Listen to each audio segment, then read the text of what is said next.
그러므로 주께서 친히 징조로 너희에게 주실 것이라. 보라, 처녀가 잉태하여 아들을 낳을 것이요 그 이름을 임마누엘이라 하리라. 아멘. 한 번 더 할까요? 시작. 그러므로 주께서 친히 징조로 너희에게 주실 것이라.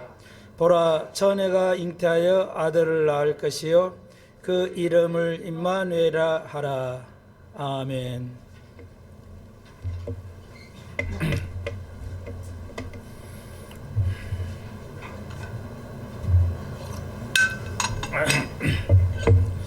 네, 이제 다음 주 한 주만 더 주일이 남았는데요. 올해 한 해도 내년에도 늘 함께 하시고요. 좋은 한 해가 되고 또 내년에도 좋은 한 해가 되기를 바라고요. 저희를 목회하는데 도와주셔서 감사하고요. 다시 한번. 네, 오늘 제목이 우리가 전 시간에 말씀드렸던 대로 여기 이사야 7장에 있듯이 처녀가 잉태하여 아들을 낳으니 그 이름을 임마누엘이라 해라. 이 말씀 제목으로 오늘 동정녀는 같은 처녀와 동일한 우리 한문인데 남자를 모르는 아직 모르는 여자를 우리가 처녀라고 그러죠. 그래서 동정녀가 한문으로는 동일합니다. 처녀하고 동정녀는 동일합니다. 그래서 동정녀의 탄생은 영광의 한 과정이다는 제목이죠. 오늘 제목이 좀 어떻게 보면 멋있기도 하고 그러는데 다시 한번요. 오늘 제목이 굉장히 중요합니다. 그래서 동정녀의 탄생은 그러니까 답을 드렸어요. 기억에 남으시라고. 영광의 한 과정이에요. 하나님의 영광의 과정이 무수히 많은데 물론 셀 수 없을 정도로 우리가 영광을 노래하죠. 오늘 어린 아이들도 어른들도 우리 모두가 크리스마스 되면 오른쪽 보시면 하늘에는 영광, 땅에는 평화라고 천군천사가 노래했잖아요. 그래서 오늘 세계 모든 나라가 교회가 하늘의 영광, 땅에는 평화라고 노래할 겁니다. 이 시간에. 그런데 거기 말하는 영광이에요. 천군 천사가 하늘의 영광. 오늘 이 크리스마스 날 여러분에게 질문으로 시작한다면, 여러분 영광을 이해하십니까? 이렇게 오늘 설교 제목이 그겁니다. 다시 한번 크리스마스 매년 여러분 인생 동안 크리스마스를 수십 번을 맞이하게 할 거고요. 그리고 우리가 알다시피 누가복음에서 2장에 있듯이 하늘에는 영광, 땅에는 평화라. 땅의 평화는 여러분 쉽게 이해가 되죠? 하늘의 영광이 뭘까요? 오늘 오늘 설교가 이겁니다. 하늘의 영광인데, 영광은 좋은 거, 멋있는 거고, 이런 거라만 이해하시잖아요. 틀린 거 아니에요. 맞아요. 네, 하늘의 영광에 대해서 오늘 제목처럼 하늘의 영광이 뭘까요? 거의 아마 평생을 크리스마스를 보내면서 노래는 하늘의 영광이라 하지만 실제 많은 크리스찬들이 거의 모를 겁니다. 하늘의 영광이 뭔지. 땅의 평화는 맞아. 우리가 평화를 원하는데 올해도 내년에도 쭉 평화를 원하죠. 그러는데 여러분이가 이제 크리스마스라 좋은 얘기를 해야 될 것도 같은데, 한 가지 더 덧붙이자면, 기독교는 피를 먹고 자라는 종교다 이렇게 할 수 있잖아요. 여러분 알다시피 평화로운 속에서는 기독교가 성장하지 못했습니다. 기독교가 2000년 동안 성장해 올 때는 피를 뿌리면서 순교하면서 기독교가 성장해 왔습니다. 핍박 가운데 성장했지 핍박이 없는 나라는 성장하지 못합니다. 기독교도 또한 그렇습니다. 깜짝 놀랄만한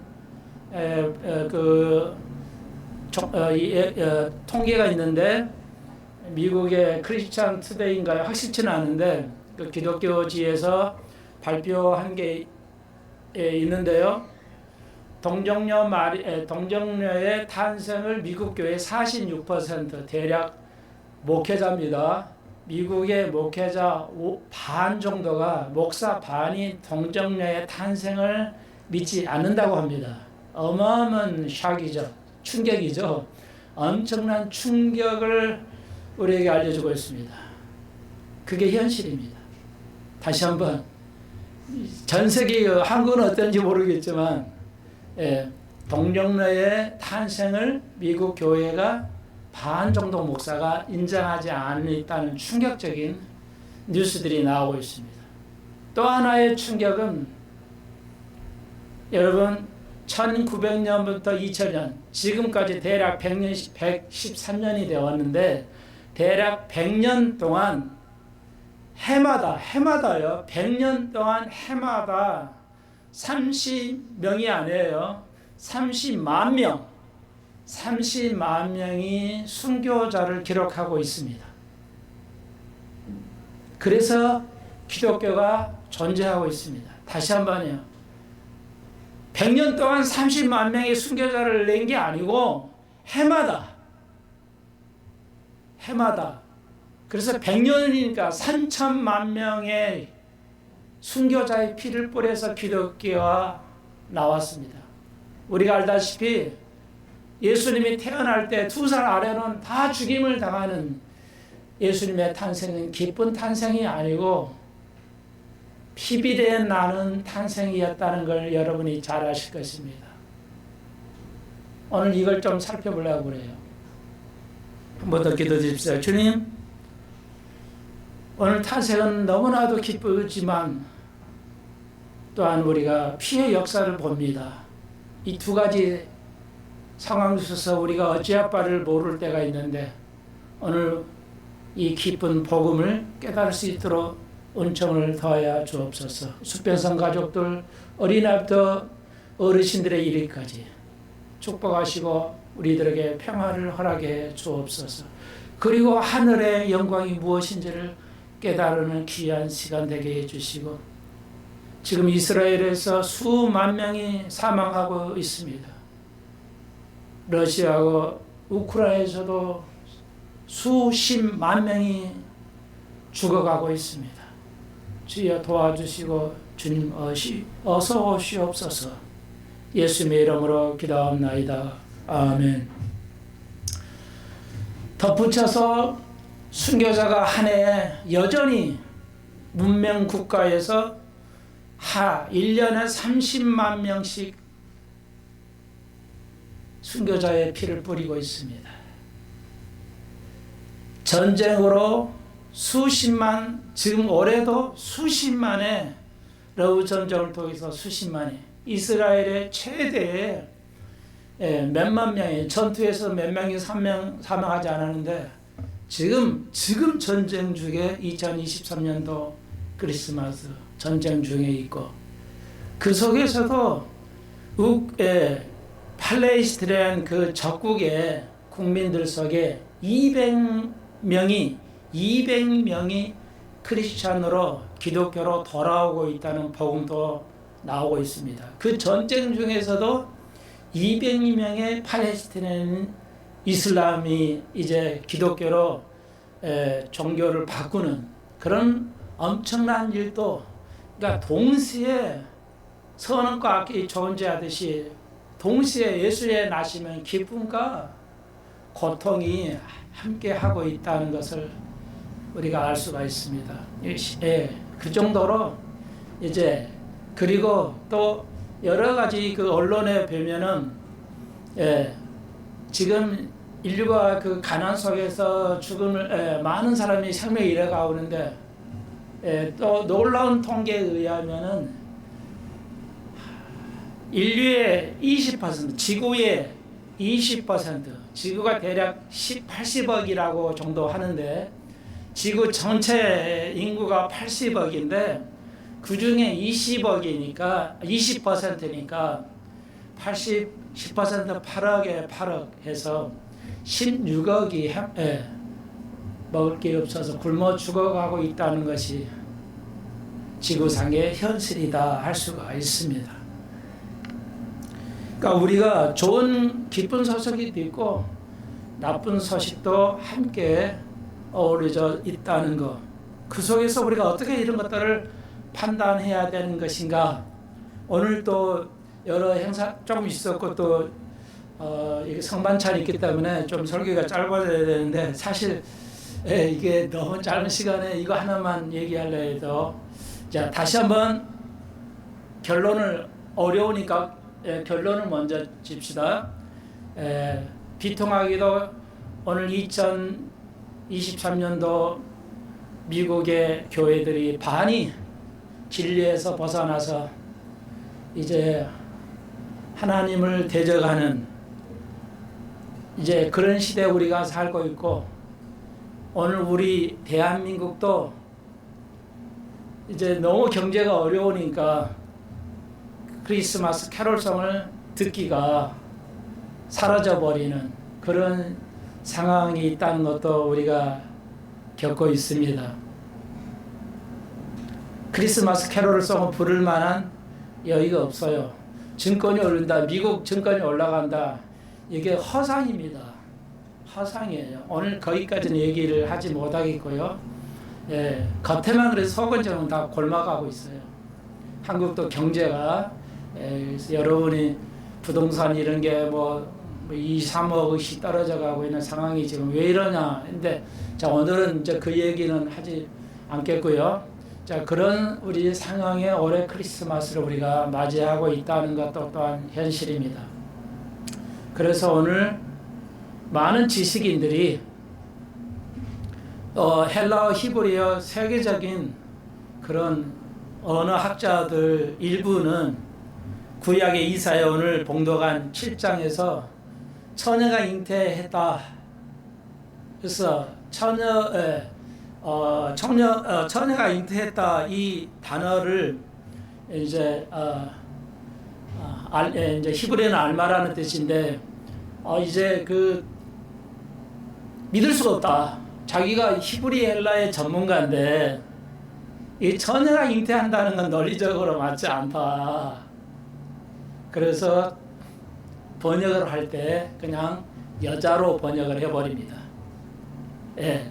그래서 그런 성경을 쓰는 곳이 많이 있습니다. 예, 여기는 분명히 우리 대한민국은 그래도 주류는 아마 동정녀의 탄생을 믿을 겁니다.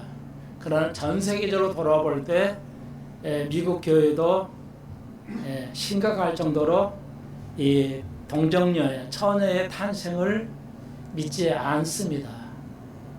이 심각하죠. 그래서 우리가 한국 교회가 해마다 전 세계 교회가 30만 명씩 순교자를 뿌리는데 한국 교회가 순교자가 있냐 이게.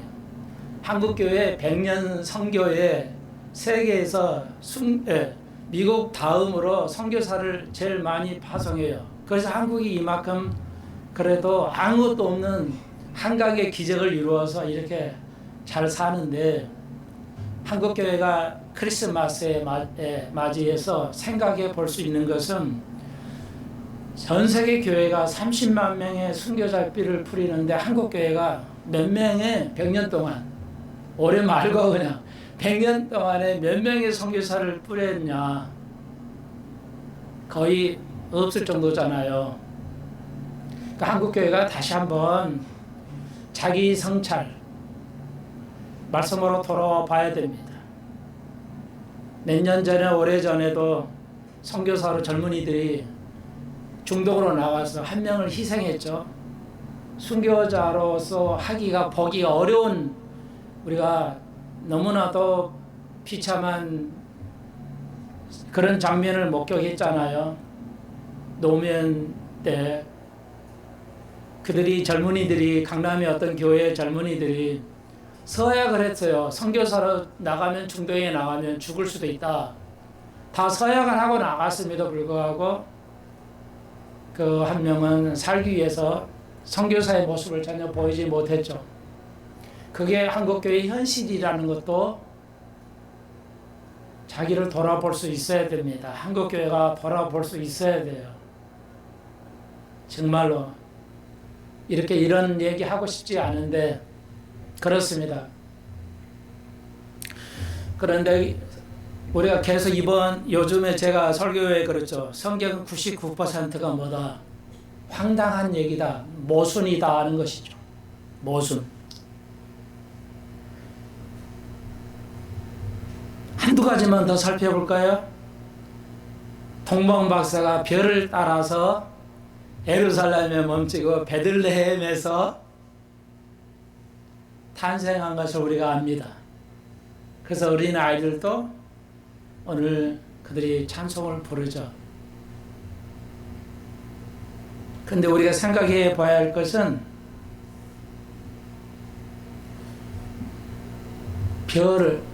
동방 박사들이 별을 보고 베들레헴에, 여러분, 별이 움직인다는 것은 그 별이 어떤 별인지는 알 수 없으나 별을 관찰했다는 동방에 많은 그 별을 연구하는 학자들이 보고 별을 따라서 예루살렘으로, 베들레헴으로 오게 되는 거 우리가 알죠. 여러분은 성경을 그렇게 어떻게 읽었는지 모르지만 별 하나가 그 정도로 움직이면은 우주는 지탱할 수가 없다고 그럽니다.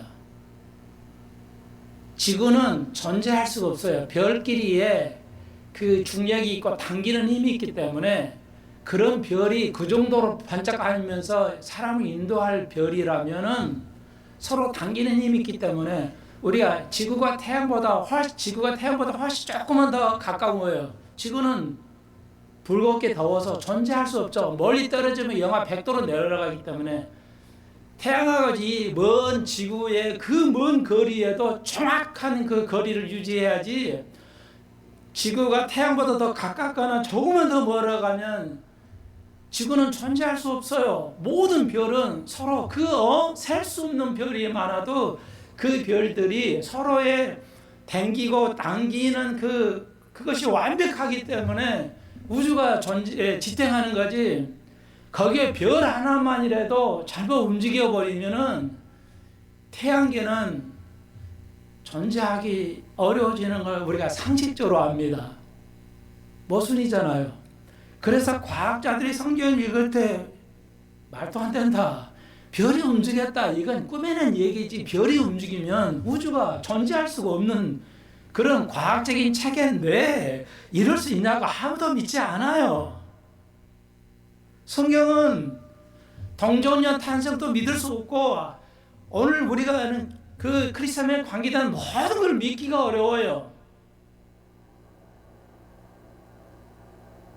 황당하게 그지없는 얘기라고요. 그래서 그렇지만 우리는 왜 믿냐? 믿음이 있기 때문에. 믿으면은 모든 게 이해하게 되어 있어요. 그래서 성경은 말합니다. 성경은 너무나 모순으로 가득 차 있는데 그걸 믿으면은 이해가 된다는 거죠. 그래서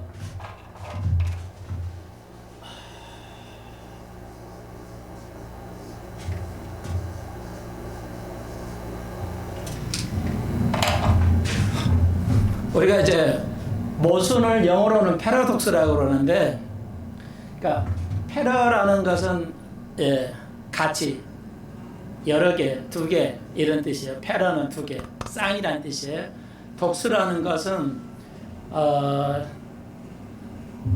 하나의 이론인데, 그러니까 두 개, 그러니까 모순은 뭐냐면 저는 이렇게 두 가지가 반대, 상극되는 것이 있어요.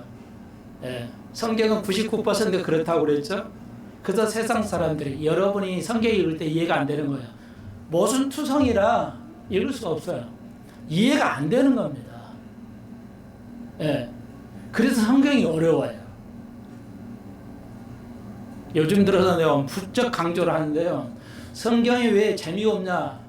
이해가 안 되는 겁니다. 상식적으로 이해가 안 돼요. 이렇게 모순이에요. 처녀가 왜 하필 처녀가 잉태해? 아무도 어느 사회에서도 인정될 수 없는 거예요. 말이 안 되는 거잖아요. 왜 처녀가 애들 그냥 정사가 나오면 될 걸 왜 처녀가 잉태해가지고 이렇게 믿기 어렵게 만들어 모순이 있게 만들냐 그러죠.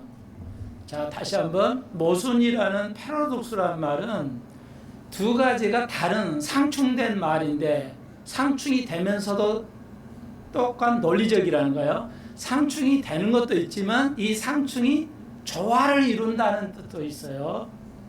그래서 패러독스는 맞는 것입니다. 근데 여러분이 단순하게 생각하니까 왜 성경이 이렇게 재미없지? 성경이 왜 어렵지?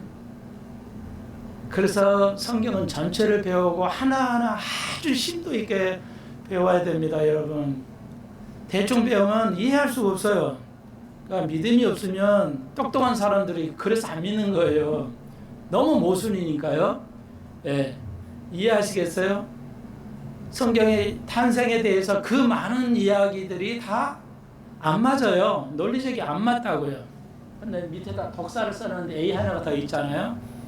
그래서 헬라어는 이제 독수라는 영어는 헬라어 독사에서 나온 말인데요. 그러니까 독사라는 말이면 송룡이라는 뜻이에요. 찬송이라는 뜻도 있어요. 송룡. 우리가 제일 아침에 부르는 거야. 그런 거 있어요. 교리라는 뜻도 있고요. 뭐 이런 뜻이 있어요. 그런데 이 말은 본이 뜻이 있는데 특히 기억하세요. 성경에 있는 우리가 너무 쓰는 오늘 하늘의 영광이 있죠. 영광이라는 뜻이 뭐냐면 영어로는 글로리지만 헬라어로는 독사라는 뜻이에요. 다시 한번 영광이라는 게 신약에 나와 있는 영광이라는 단어는 독사라는 뜻이에요. 그러면 모순이라는 단어하고 같은 단어를 쓰고 있어요. 같은 단어. 이건 굉장히 중요합니다. 그래서 우리는 영광은 뭐냐? 헬라어는 독사라는 건데 그것이 바로 하나의 이론이죠. 하나의 이론 이런 뜻입니다. 자, 오늘 천사가 하늘의 영광이라고 그랬어요. 오늘 제목도 뭐야? 영광은 하나의 동정녀의 찬생은 영광이라는 게 무수히 많은 뜻을 가지고 있어요. 근데 그걸 압축해서 영광이라고 그래요. 그러니까 우리가 휴거하면 영광 속으로 들어가는 거거든요. 그러니까 다 포함되어 있어요. 모든 게 그래서 하나님께 영광을 돌리는 건데 그 영광 속에 우리가 이해를 해야 돼요. 그 영광 속에 영광에는 뭐가 포함되냐면 동정녀의 탄생이다 할 수가 있습니다. 이해하시겠죠? 그러니까 영광은 무수한 많은 것들이 포함되어 있는데 그 속에 가장 중요한 것 중에 하나가 뭐냐? 동정녀의 탄생이에요. 그러니까 교리에 쉽게 말하면 교리라고 하시면 영광은 뭐냐? 성경 말씀에 교리예요. 교리. 그런데 그 교리 중에 하나를 오늘 뺐어요. 제가 말도 안 되는 동정녀. 왜 하필이 세상 사람이 비웃고 처녀가 낳다 하면 뭐야? 불법이잖아요. 요즘이 인식이 좀 그렇지만 처녀가 낳다 하면은 어느 사회가 받아들일 수 있어요? 못 받아들이잖아요. 근데 왜 하필이 처녀야? 이 세상에서 어떤 사회도 어떤 종교도 동정녀의 탄생은 없습니다. 우리가 알다시피 어떤 종교도 그 교주가 동정녀의 처녀에서 탄생했다는 건 없어요. 이게 기독교의 아주 특별한 독특한 교리입니다. 그에 대한 설교는 제가 목회를 지금까지 해오면서 누누이 설명을 했으니까 여러분이 아실 거예요. 목사님 뭔 말이에요? 잊어버리신 분을 위해서 한 번만 더 말씀드리겠어요. 예수님은 동정녀의 탄생은 오늘 봉독한 이사야.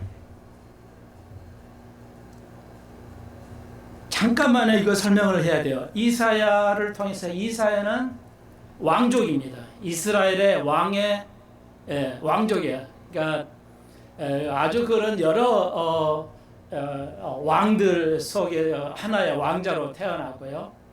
그래서 이제 왕자인데 선지자가 되죠. 그래서 이사야는 예수님께서 가장 많이 인용하신 구약의 성경입니다. 예수님께서 친히 말씀하실 때 인용하실 때 이사야를 제일 많이 이사야는 구약의 신약이라고 그럽니다. 예수에 대해서 아주 정교하게 예언되어 있어요.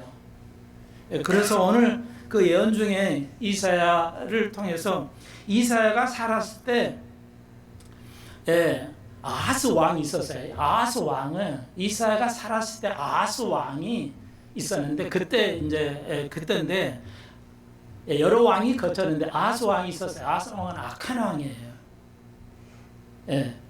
그리고 이제 그 악한 왕이 아하스가 이제 끝나고 그 다음에 이제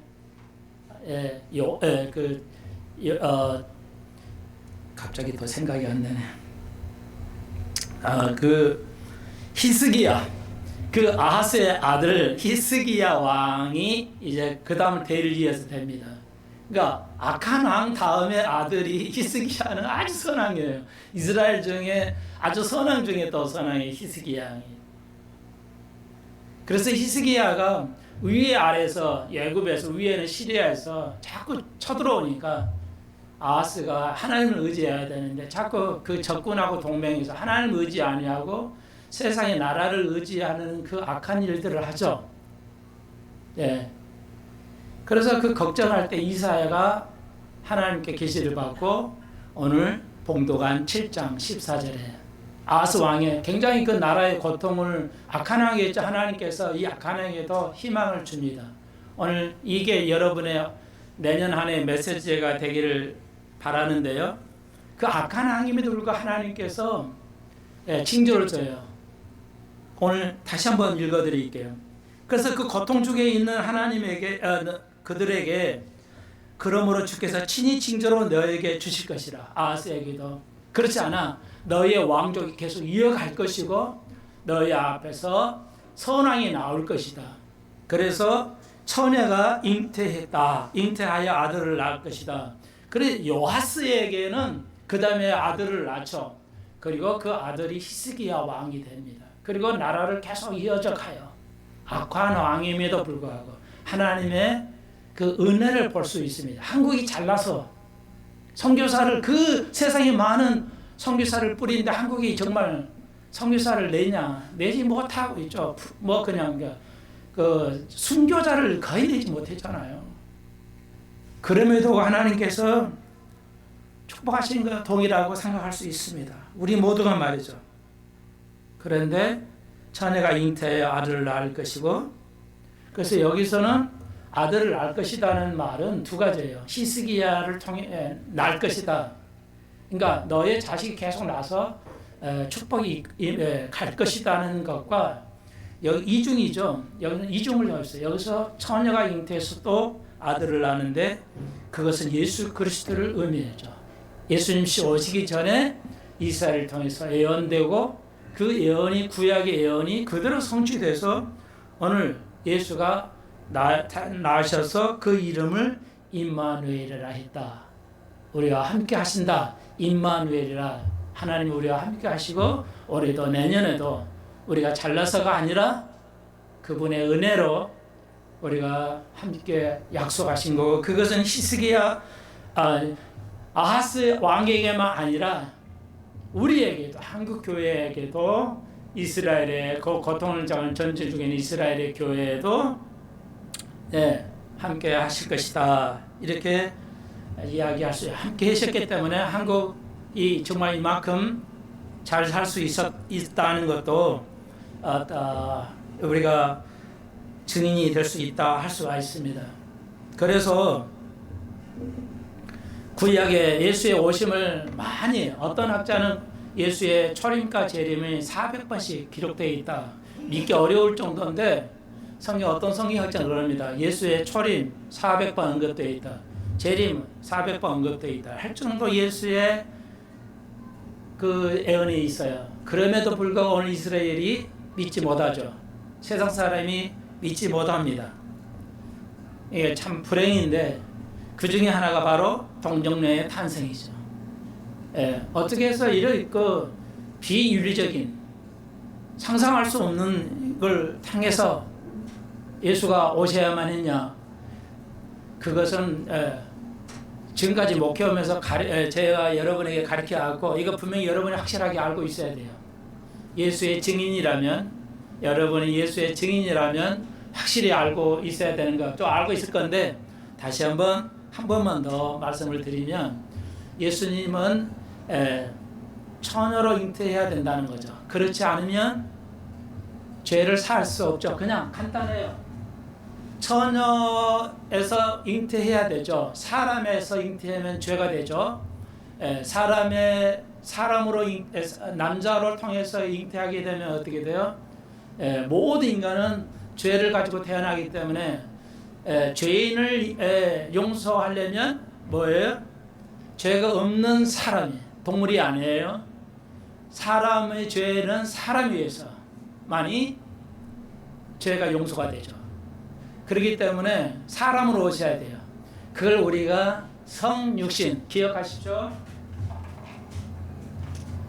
그걸 우리는 성육신이라고 해요. 거룩하신 분이 육신을 입었다고 해서 성육신이에요. 신이 인간이 되어서 올 수 있다. 유대인들은 믿지 않았죠. 왜? 신은 인간의 몸을 입고 올 수 없다. 인간은 죄인이기 때문에. 그래서 지금까지 믿지 않고 있다는 거 논리적으로 맞잖아요. 신은 인간으로서 될 수가 없다는 거죠. 그러나 오늘 이사를 통해서 이새의 아들 다윗의 왕조로 오셨다는 것을 이사에서 예언되어 있잖아요. 미가서를 통해서 그는 베들레헴의 에브라임이야 그 작은 고을에서 만인의 구세주가 태어나는 걸 예언하고 있죠.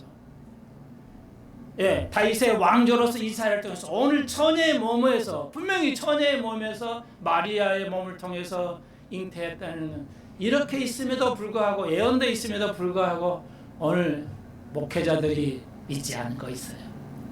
그런 시대예요. 무서운 시대입니다.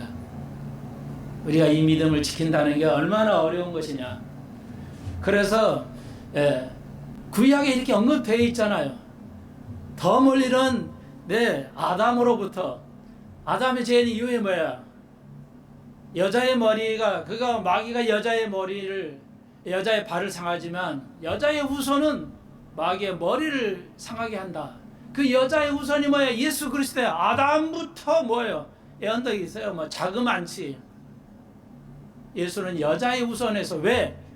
남자의 후손으로 정상적인 사람으로 태어나면 죄를 가지고 있기 때문에, 그 죄 때문에 이제 사람이는 사람이어야 되는데 죄가 없이 태어나려니까 천의 몸을 빌려야 되죠. 그래서 성령으로 잉태해서, 여러분 잘 아시죠? 우리가 이제 남자가 아이를 낳는다 그러잖아요. 아빠가 낳고 엄마가 기른다, 이런 말이 있잖아요. 그러니까 왜 이런 말이 나왔냐면 그건 의학적으로 맞아요. 그러니까 남자에 의해서 아이의 성별, 그러니까 피 타입이, 그러니까 탄생하는 것은 여자에 필요하지만 남자의 이제 그에 의해서 결정된다는 것이죠, 여러분.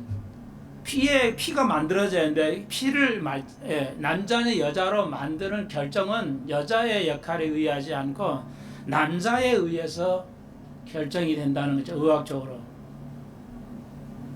그래서 그렇기 때문에 하나님께서는 죄가 없는 인간으로 오셔야 되기 때문에 여자의 몸에서 나야 되지만 남자를 비리지 않고 성령으로서 잉태해서 완전한 인간이며 완전한 신으로서만이 오시려면 죄가 없이 오셔야 되기 때문에, 논리적으로 맞죠?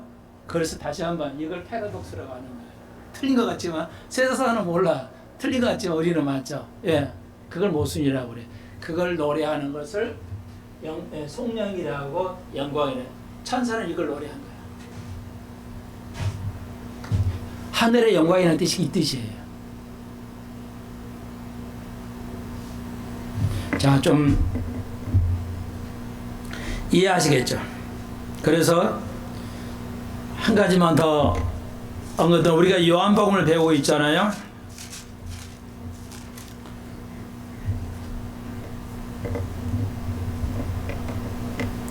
자, 그래서 우리가 요한복음 이제 13장을 배울 건데 12장을 이제 다 우리가 세세히는 못했지만요. 요한복음 12장 43절 보시면은 저희는 사람의 영광을 하나님의 죄송합니다. 여기 13장, 요한복음 13장.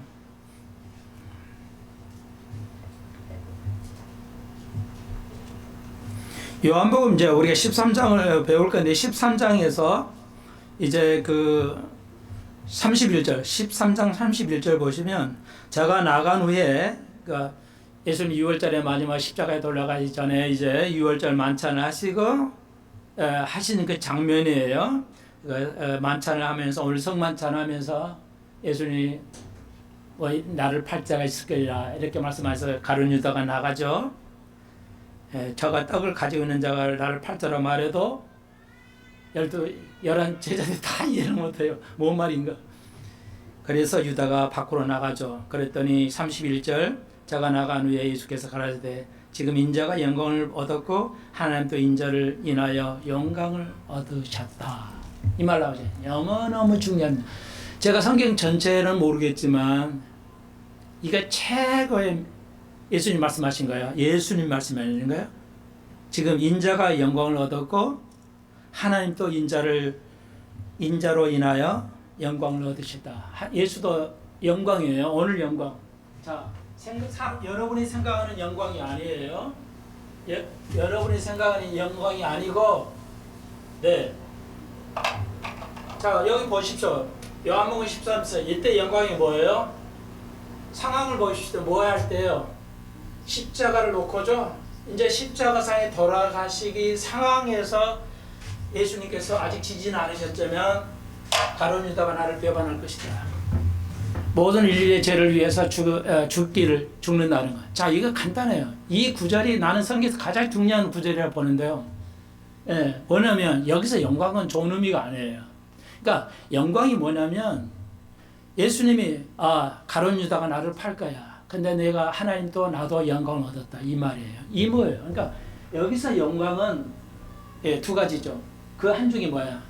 자기가 고난을 지는 거죠. 고난을 영광으로 받으셨어요. 영광은 좋은 거로만 이해하시면 안 돼요. 이건 한국 교인들의 치명적인 약점이에요. 한국 교인들이 목회자들이 상상할 수 없는 거. 영광은 하나님께 영광을 드린다는 건 다 좋은 것만 영광을 드린 줄 알아요. 아니고 그게 아니고요. 하나님의 최고의 영광, 예수님 직접 말씀하셨어요. 나의 영광은 뭐냐?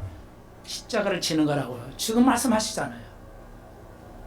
그래서 십자가를 그 영광에 하나님의 하나님과 내가 영광 받을 게 십자가인데 인류를 죄를 위해서 십자가를 져야 돼서 그래서 내가 동정녀로 왔다는 것이죠.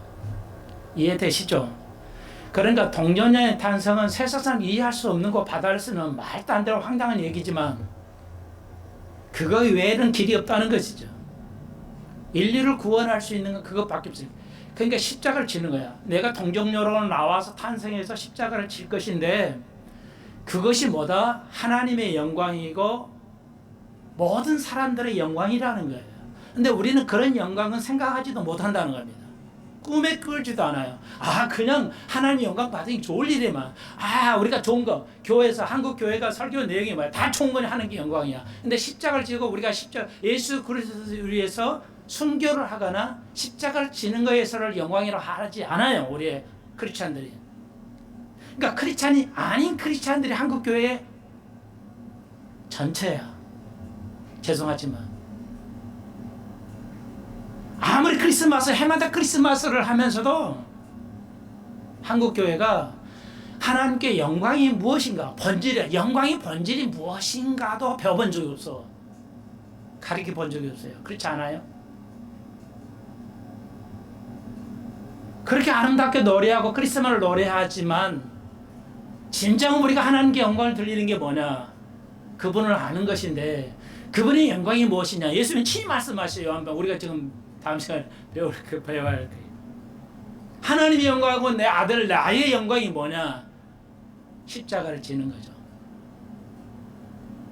올해 안 해도 내년 안 해도 나는 여러분 이렇게 권하기 어렵긴 한데 하나님 나에게 이만큼 사는 것도 감사하고 내가 그리스도를 받아들이는 것도 기적인데 주님의 영광에 주님의 그 고난에 함께 참여하는 것 그것도 영광이라고 노래할 수 있는 크리스찬 그게 진짜 크리스찬이다. 그게 진짜 크리스마스라는 거죠. 주님이 이 땅에 오신 진짜 이유라는 것이죠. 예수 믿고 내가 복받고 잘 사는 것만이 그것이 아니라 내가 내년에도 내가 어떻게 삶을 살아도 내가 이 말씀을 그리스도가 이 땅에 오신 것이 고난을 위해서 아기 예수가 기쁜 모든 사람의 영광을 보기 위해서 오는 것이 아니라 그래서 동방마사들이 세 가지 예물을 드렸죠. 적용입니다. 적용. 금과 향유와 몰약을 드렸죠. 아이들을 꼭 가르치십시오. 동방마사들이 왔어요. 금과 향유와 몰약을 드렸죠. 예. 그러나 이사야서에 이제 보면은 이제 몰약은 빠지고 금과 향유를 드려요. 이사야가 역시 배운 왕자라 기가 막히죠. 예, 천년왕국 때는 예수가 재림으로 오실 때, 예수가 재림 오실 때는 우리가 초림 올 때 세 가지를 드리지만 예수님이 재림 올 때는 뭐야? 금과 향유를 드린다고 기록되어 있죠. 이런 관계를 다 이해하고 있어야 돼요. 손목사만 이해하면 되는 게 아니에요. 성도가 크리스찬이라면 완전하게 이해하고 있어야 돼요. 적당히 하면 안 돼요. 한국의 우리나라 문화의 아주 약점이 뭐냐? 기독교를 받아들일 수가 없어요. 이렇게 기독교인이 많아도 기독교를 받아들일 수 없는 문화라고. 나는 이걸 요즘 들어서 너무너무 많이 깨달았는데요. 회개하라고 그러잖아요. 기독교 시작이 뭐예요? 회개로 시작하잖아요. 근데 한국 교회가 아무도 회개를 안 하잖아요. 왜 그럴까요? 회개하면 뭐야? 낙인이 찍히죠. 주홍 글씨로 낙인이 딱 찍힙니다. 죽을 때까지. 그러니까 아무도 회개하지 않아요. 먹고 살아야 되니까 낙인을 찍히면 어느 정도 살아갈 수 없잖아요. 선진국과 미국은 아무리 죄를 져도요, 낙인을 찍히지 않습니다. 회개하고 새 사람 기회가 되는데 한국은 안 돼요. 한번 찍히면 끝납니다. 정치에서도 한번 찍히면 끝나고 목사도 한번 찍히면 끝나기 때문에 아무도 회개하지 않아요. 그러니까 문화가 그래요. 한국 교회 문화는, 한국의 문화는 기독교를 받아들일 수 없는 문화입니다. 아무리 크리스찬 외행을 많이 가지고 있다 하더라도 문화 자체가 안 돼요.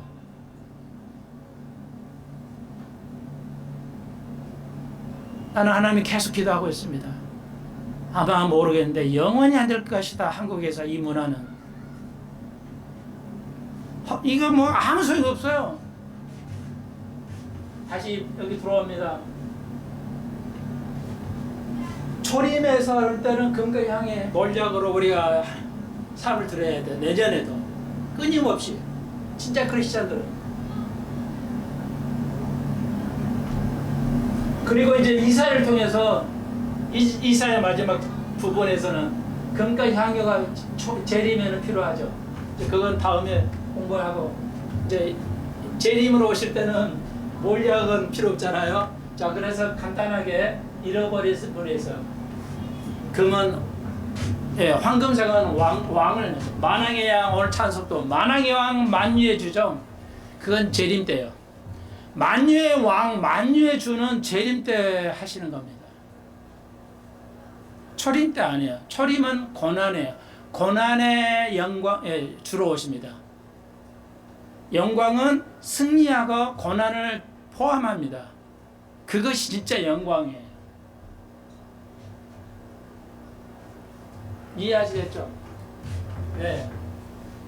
그래서 우리는 왕 같은 존재입니다. 베드로를 통해서 우리는 왕 같아요. 왕이에요. 모든 것을 이길 수 있는, 악을 이길 수 있는 왕 같은 예수 그리스도 왕이, 우리가 만왕의 왕이, 우리가 예수 그리스도는 왕 중의 왕이고 우리는 왕이에요. 우리가 왕 같은 삶을 살아야 됩니다. 네. 그 다음에 향유는 선지자죠. 제사장이죠. 우리는 만유의 제사장이죠. 우리는 목사만 제사장이 아니에요. 우리 모두가 제사장이에요. 예. 아직도 이거 틀에 벗어나지 못하죠. 평신도, 이 가톨릭에서 너무 많이 썼네요. 평신도 아닙니다. 목사도 평신도입니다. 언제까지 그렇게 갈 것인지. 예, 한국 교회는 전혀. 네, 그래서 향을 피우죠. 계속해서 기도에 향을 피우는 게 기도하는 거죠.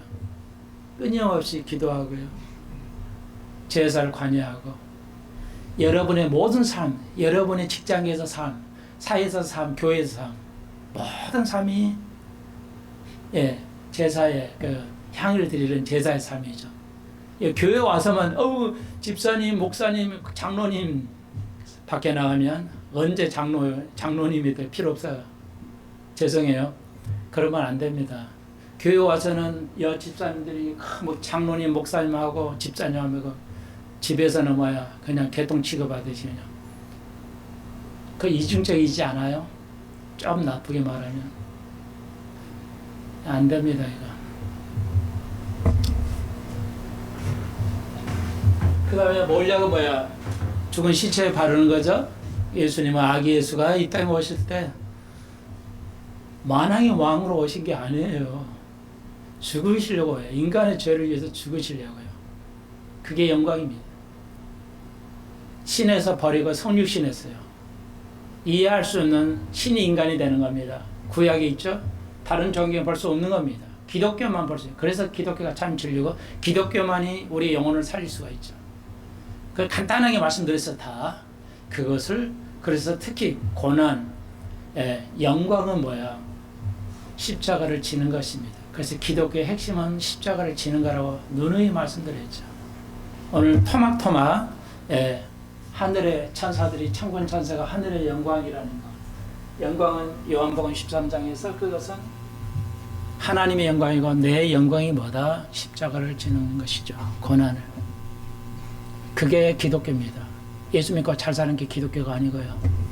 네, 그건 하나님께 영광을 드리는 것이 아니에요. 그래서 여러분, 그래서 우리가 이 땅에 사면 기독교 뭐야? 하나님께 영광을 드리는 영광 자체란 뭐야? 십자가라는 것이죠. 몰약. 이 땅에 살면서 우리가 십자가를 지는 것. 그것이 바로 동방보서 세 사람이 드리는 세 가지. 그리고 우리가 이제 바라는 것은 이 어려운 시대에서 주님이 이제 곧 오실 때가 되었으니까 또 그럴 때 우리는 이제 이사를 통해서 주신 말씀, 예언의 말씀, 예, 금과 향유만 이제 예루살렘에게 계신 예수님께 이제 예배한다는 것이 나오고 있습니다. 예. 영광이 무엇인가? 주님과 함께 고난을 받는 것, 십자가를 지는 것, 그것이 영광이라는 것. 기억하시면 오늘 2023년도에 예수가 이 땅에 오시고 우리 속에 기하시는 그것이 참 의미고 진실한 크리스마스고 진실한 크리스찬이다. 한 가지만 덧붙여서 성경 말씀을 완전히 잃어가는데 왜 안 되는 것인가? 불행하기도 왜 그런지는 모르겠지만 한국의 문화는 기독교의 말씀대로 하나하나 다 지켜 살아갈 수 없는 전혀 반대편에 서 있는 문화입니다. 그 문화가 깨지지 않은 한은 참 예수 그리스도 이 땅에 오신 것이 아무 의미가 없다 이렇게 말씀을 드릴 수가 있습니다. 주님이 하실 일이죠. 기도드립시다. 주님, 예수님 친히 말씀하셨습니다. 하나님의 영광, 나의 영광은 이미 얻었는데 그건 십자가를 지는 것이기 때문에 그렇습니다. 십자가를 지는 것보다 더 위의 것은 없습니다. 주님, 이 땅에 2023년도 주님 오시는 의미가 무엇이고 왜 하나님께서 동전으로 영으로 탄생해야 돼서 영광을 얻기를 원하시는 것을 우리가 배웠습니다. 주님, 그걸 아는 게 하나님께 영광을 드리고 이 땅에 평화를 주는 것을 깨닫게 해 주시니 감사합니다. 온 교회가 깨달을 수 있게 하시고 예루살렘에 평화가 있게 하시고 우리 대한민국에 평화가 있게 해 주옵소서. 예수님의 이름으로 기도합니다. 아멘.